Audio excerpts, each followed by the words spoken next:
సంఘానికి హృదయపూర్వక కృతజ్ఞతలు. ఒక కుటుంబ ఆధ్యాత్మిక సమావేశం, అవునా? ఒక కూరుపాడు సంఘంలో ఉన్నారు ఎంతమంది అండి? కూరుపాడు. ఓకే, మీరందరూ మీ కుటుంబాలతో సహా ఇక్కడ సంఘాలకు వచ్చారా? ఇప్పుడు రాలా చాలామంది, అవునా కదా? ఎందుకని? కొంతమందికి నేను చూస్తూ ఉన్నా, రోడ్డు మీద సంఘానికి బైబిల్ పడుకొని రావాలన్నా కానీ చాలా కష్టంగా ఫీల్ అవుతారు, అవునా? మనము కుటుంబాలతో చర్చిలో దేవుని సన్నిధానంలో మనం గడిపితే ఆ మేలులు ఊహించిన దానికంటే చాలా ఎక్కువగా ఉంటాయి. గమనించండి, మనం కానీ కుటుంబంతో వస్తే మన పిల్లలు మనం అనుసరిస్తారు. అంటే నేను సాక్ష్యానికి వెళ్ళబోయే ముందు ఒక చిన్నది రీసెంట్గా జరిగిన ఒక విషయాన్ని నేను మీతో పంచుకోవాలని అనుకుంటున్నాను. ఒక నెల క్రితమే ఒక ముగ్గురు చిన్నపిల్లలు ఒక 8 ఏళ్ల పాపని అఘాయిత్యం చేసి చంపేశారు, అవునా కదా? 8 ఏళ్ల పాపని ముగ్గురు చిన్నపిల్లలు, వాళ్ళ వయసు ఎంతండి? 12, 10, 9, అవునా కదా? వాళ్ళ వయసు ఎంత? 10 నుంచి 12 సంవత్సరాలు. వాళ్ళకి ఆ ఉద్దేశం అలా కలగడానికి మెయిన్ రీజన్ ఏంటంటే తల్లిదండ్రుల యొక్క నిర్లక్ష్యం. తల్లిదండ్రుల యొక్క నిర్లక్ష్యం. నేనంటాను, ఆ పిల్లల్ని యొక్క ఏదన్నా చేయాలనుకుంటే ముందు ఆ తల్లిదండ్రులని లోపలేస్తే బెటర్, అవునా కదా? వాళ్ళ తల్లిదండ్రులు వాళ్ళని క్రమంగా వాళ్ళని ఇలా మీరేదో పిల్లల్ని ఇంటికాడ వదిలేసి లేకపోతే మీ యొక్క భర్తను వేరే చోట పంపించేసి సంఘానికి రావడం వల్ల మీరు ఒక్కళ్ళు ఆత్మీయంగా బలపడతారు. మన కుటుంబంతో మనం కానీ ఆరాధిస్తే అది మనకి లెక్కలేనంత విధంగా మన కుటుంబం ఆశీర్వదించబడింది, ఓకేనా? ప్రతి ఒక్కరు కూడా సిగ్గుపడాల్సిన అవసరం లేదండి. పెద్ద పెద్ద రాజకీయ నాయకులు కావచ్చు, పెద్ద పెద్ద దేశ ప్రధానులు కావచ్చు, ప్రతిరోజు సండే చర్చిలోకి వచ్చి జరుపుతారు, అవునా కదా? అవునా కదా?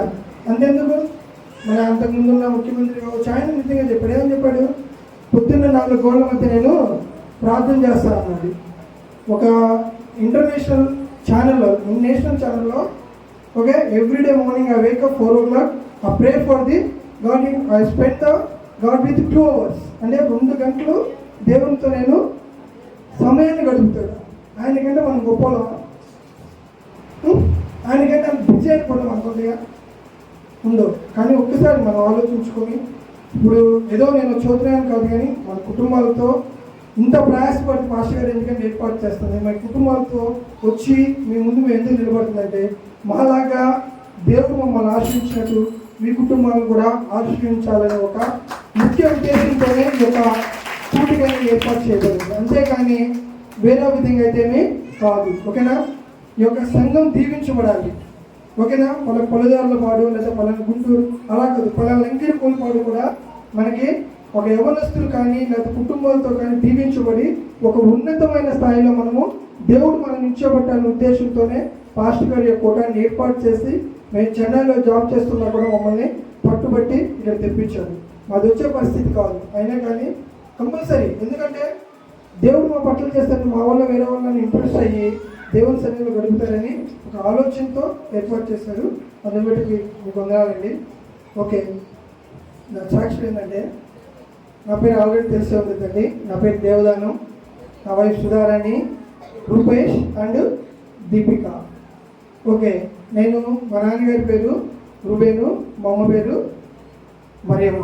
ఓకే, మాది పల్లుదేవర్లపాడు గ్రామం. నేను వాళ్ళకి 1986లో వాళ్ళకి ఫస్ట్ బర్త్, అంటే నేను ఫస్ట్గా వాళ్ళకి జన్మించాను. నేను చిన్నప్పుడు స్కూల్లోనే చదువుతూ ఉండేవాడిని, ఊళ్ళోనే. నాకు 4th క్లాస్ అంటే సుమారు 10 సంవత్సరాలు వచ్చినప్పుడు మా అమ్మ నన్ను చదివించాలనే ఒక ఉద్దేశంతో వాళ్ళ ఆర్థిక స్తోమత కావచ్చు, ఒక చదివించాలనే ఉద్దేశంతో నేను గుంటూరులో ఒక హాస్టల్లో జాయిన్ చేశాను. ఇప్పుడు 1997 అక్టోబర్ 14వ తారీఖు 1997 అక్టోబర్ 14వ తారీఖు 4వ తరగతి నేనుకి హాస్టల్లో జాయిన్ అయ్యాను. జాయిన్ అయినప్పుడు అంటే సుమారు ఇంత ఏజ్లో ఉంటా. అప్పుడు నాకు ఏం తెలియదు. మా అమ్మ కూడా వదిలిపెట్టి వస్తా, నాకు తెలిసి ఏడుస్తూ ఉంది, ఇప్పుడు కూడా నాకు గుర్తు. ఓకేనా, మా అమ్మ మన కూడా నేను హాస్టల్ వదిలిపెట్టి వస్తా ఏడుస్తూ ఉన్నారు. నాకు ఏం తెలియదు. ఓకే, జాయిన్ చేశారు. ఎందుకు జాయిన్ చేశారో నాకు తెలియదు. ఓకేనా, ఎక్కడ కూడా నేను చిన్నప్పుడు ఏంటంటే ఆల్మోస్ట్ మన పల్లెటూరులో ఏంటంటే గేదెలు ఉంటే పొద్దున్నే గేదెల దగ్గరికి వెళ్ళడం, సాయంత్రం ఇంటికి రావడం, ఏదో ఒక మొదలు తినడం, చదివేవాడిని కాదు, ఏం కాదు. వాళ్ళు ఏంటంటే చదివించాలని ఒక దృఢమైన సంకల్పంతో నన్ను అక్కడ జాయిన్ చేశారు. జాయిన్ చేసినప్పుడు ఆ హాస్టల్ చూస్తే ఒక అనాథాశ్రమం, అంటే తల్లి కానీ తండ్రి కానీ లేని పిల్లల్ని అక్కడ జాయిన్ చేస్తారు. అదే టైంకి మా పెదనాన్న గారు 1995లో చనిపోయారు.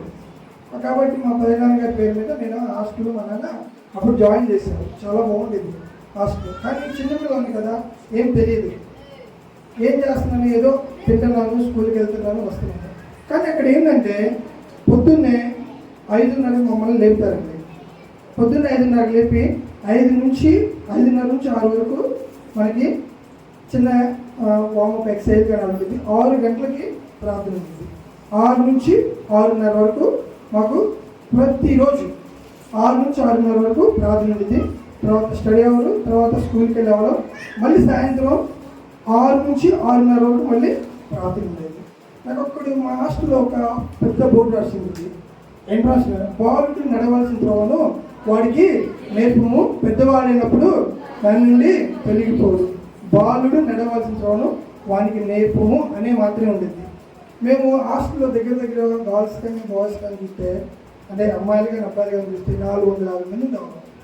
ఓకేనా, మాకు ప్రతిరోజు ఇదే ఒక దినచర్య. ఏది, స్కూల్కి వెళ్ళి రావడం, చదువుకోవడం, మళ్ళీ ప్రార్థన. అలానే నేను దేవునితో చాలా, అంటే నేను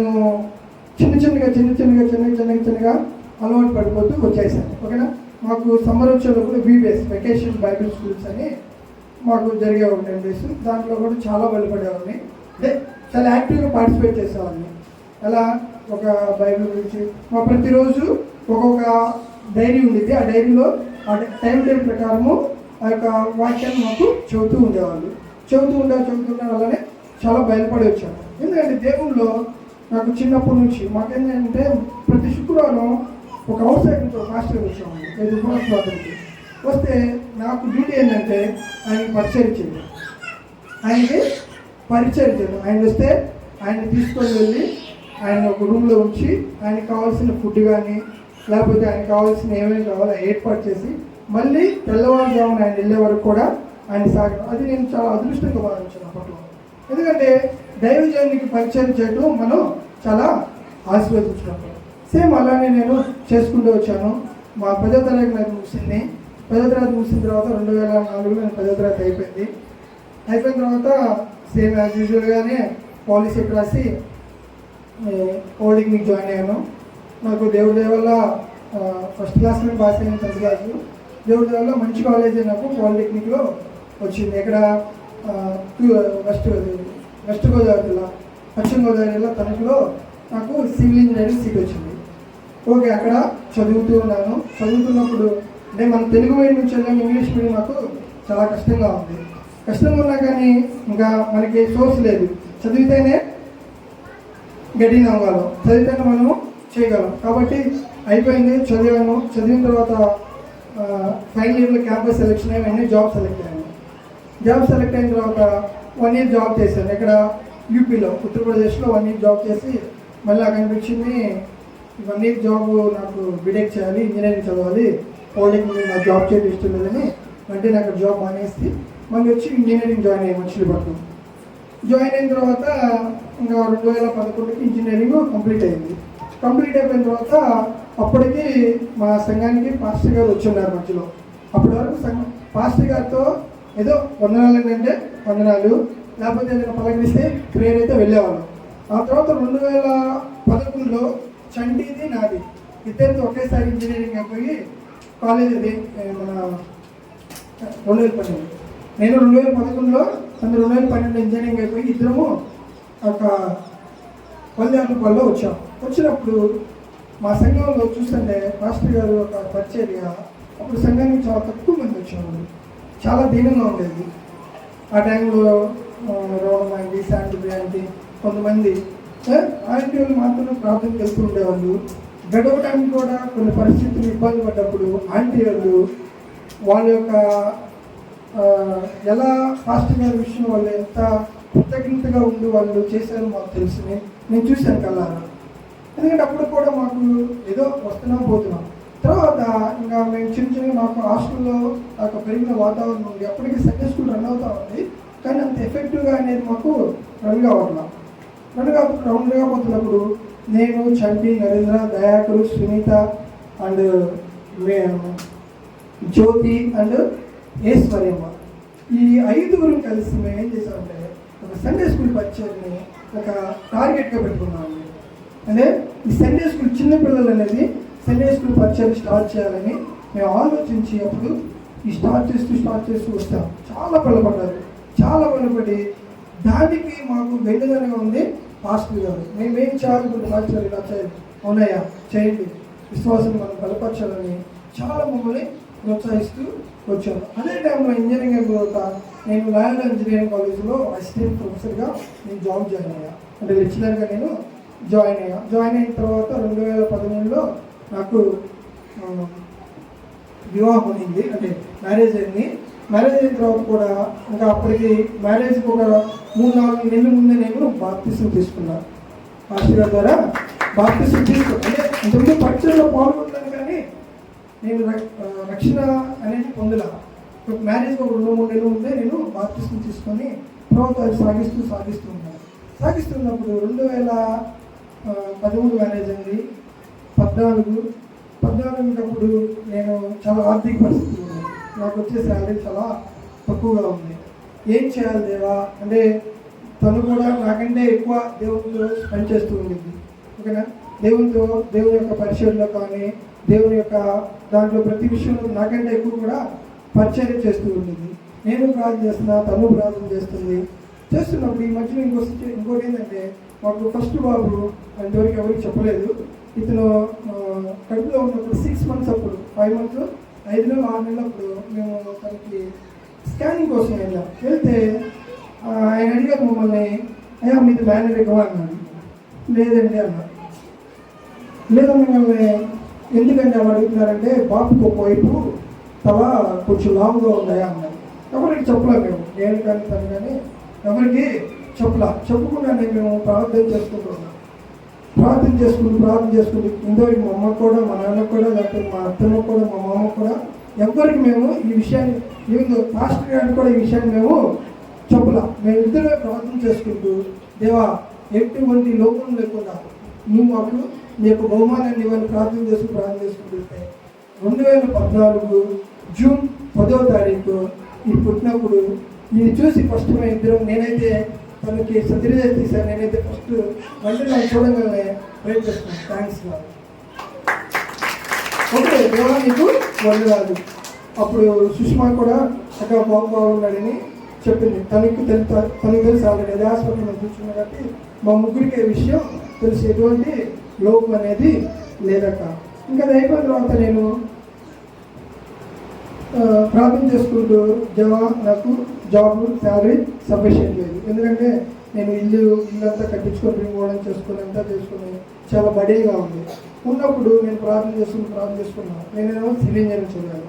అప్పటికి 2014 కల్లా నాది ఎంటెక్ ఇన్ స్పిరిచువల్ ఇంజనీరింగ్ కూడా కంప్లీట్ అయిపోయినప్పుడు దేవా నాకు ఫీల్డ్ మారాలి, నా కోర్స్ సబ్జెక్ట్కి నేను వెళ్ళిపోవాలని ప్రార్థన చేసుకున్నప్పుడు నేను 2014 డిసెంబర్ 25వ తారీఖు నేను ఈ యొక్క క్రిస్మస్ ఆరాధనలో ఉన్నప్పుడు 2:30 నాకు కాల్ వచ్చిందండి. ఎక్కడి నుంచి, దుబాయ్ దేశం నుంచి నాకు కాల్ వచ్చేసి sir your selected for your receive, అంటే నాకు రెజ్యూమ్ అనేది షార్ట్ లిస్ట్ అయింది, మీరు ఇలా ఇంటర్వ్యూ అటెండ్ కాగలరా అని వచ్చింది.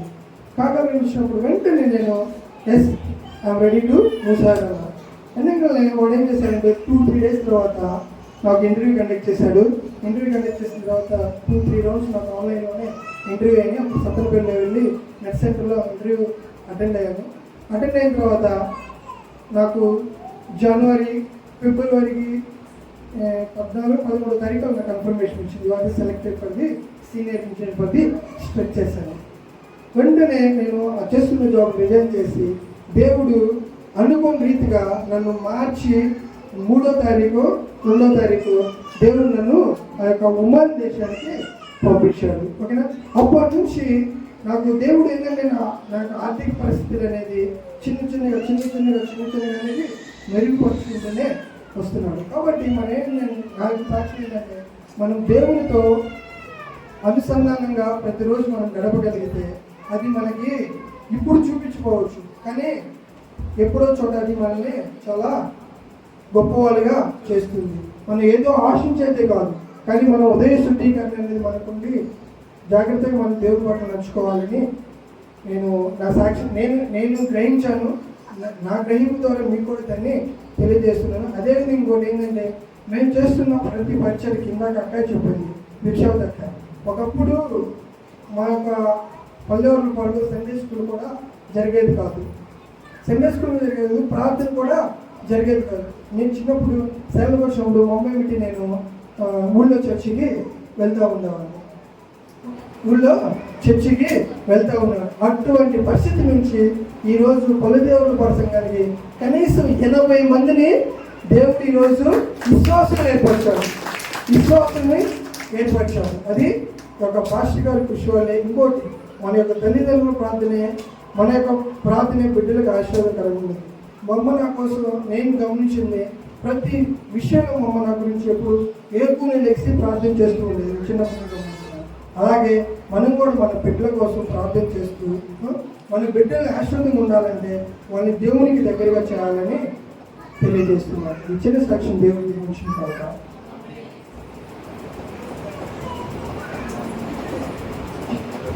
మా హస్బెండ్ గారు చెప్పారు.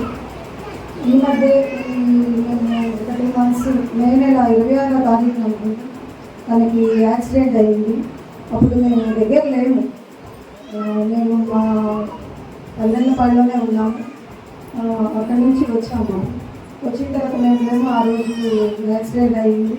దేవుడు అంతకుముందు కూడా సౌత్ ఆఫ్రికా నుంచి వచ్చిన తర్వాత కూడా ఒక రోజు పిల్లల్ని తీసుకుని సతనపల్లిలో ఎన్టీఆర్ గార్డెన్లోకి వెళ్ళినప్పుడు పిల్లలు ఆడుకుంటాగా కరెంట్ షాక్ అవుతుంది. దేవుడు అద్భుత రీతిగా ఆయన్ని కాపాడాడు, ఎలాంటి ప్రాబ్లం లేకుండా. అక్కడ ఉన్న వాళ్ళందరూ తనని అన్కాన్షియస్లో వెళ్ళిపోయాడు. అయినా కానీ దేవుడు తనను అద్భుత రీతిగా కాపాడి ఇంటికి నడిపించారు. మరలా మొన్న యాక్సిడెంట్ అయ్యింది. అయినా కానీ దేవుడు చిన్న దెబ్బ తగిలింది, బోన్ ఫ్రాక్చర్ అయింది. బోన్ ఫ్రాక్చర్ అయినప్పుడు దేవుడు అది అసలు మెయిన్ రోడ్ అంటే ఎప్పుడు వెహికల్స్ వస్తూ ఉంటాయి పోతూ ఉంటాయి. నైట్ టైము అసలు దేవుడు ప్రతినిత్యము ఒక్క విషయం అనే కాదు, కానీ నేను మ్యారేజ్ అయిన కాడి నుంచి ప్రతి విషయంలో దేవుడు మా పట్ల ఎన్నో మేలు చేశాడు. అవి వర్ణించడానికి చాలా సమయం పడుతుంది చెప్పడానికి. దేవుడు మా పట్ల ఎన్నో మేలు చేశాడు. ఆయన చేసిన మేలును బట్టి మేము ఎంతగానో స్తుతిస్తున్నాము, ఎంతగానో ఆయన్ని ఆరాధిస్తున్నాము. ఆయన చేసిన మేలు బట్టి దేవుడికి కృతజ్ఞతాస్తుతులు చెల్లిస్తున్నాము. ఆపరేషన్ జరిగింది చేతికి, పర్వాలేదు, అంతా బాగుంది. దేవుడు మా బిడ్డల పట్ల కూడా, చిన్న బిడ్డల పట్ల కూడా దేవుడు చాలా మేలు చేశాడు, చాలా అద్భుతాలు చేశాడు. దేవుడు మమ్మల్ని ఎంతగానో ఎక్కడున్నా కానీ మేము మా ట్రాన్స్ఫర్ మేము ఎక్కడికి వెళ్ళినా కానీ దేవుడు ప్రతినిత్యం మమ్మల్ని మా కుటుంబాన్ని కాచి కాపాడుతున్నందుకు ఆ దేవాది దేవునికి స్తుతులు చెల్లిస్తున్నాం. మేము ఎంతగానో ఆయనకు రుణపడి ఉంటాం. మా జీవితాంతం వరకు కూడా మేము ఆయన్ని మా మరణ అంతము వరకు కూడా ఆయన మేము స్తుతిస్తూ ఆరాధిస్తున్నాం. దేవుడి కొద్ది సాక్ష్యం జీవించుకున్నాం. ఆమె నాకు అవకాశం ఇచ్చిన పాస్టర్ గారికి వందనాలు తెలియదు.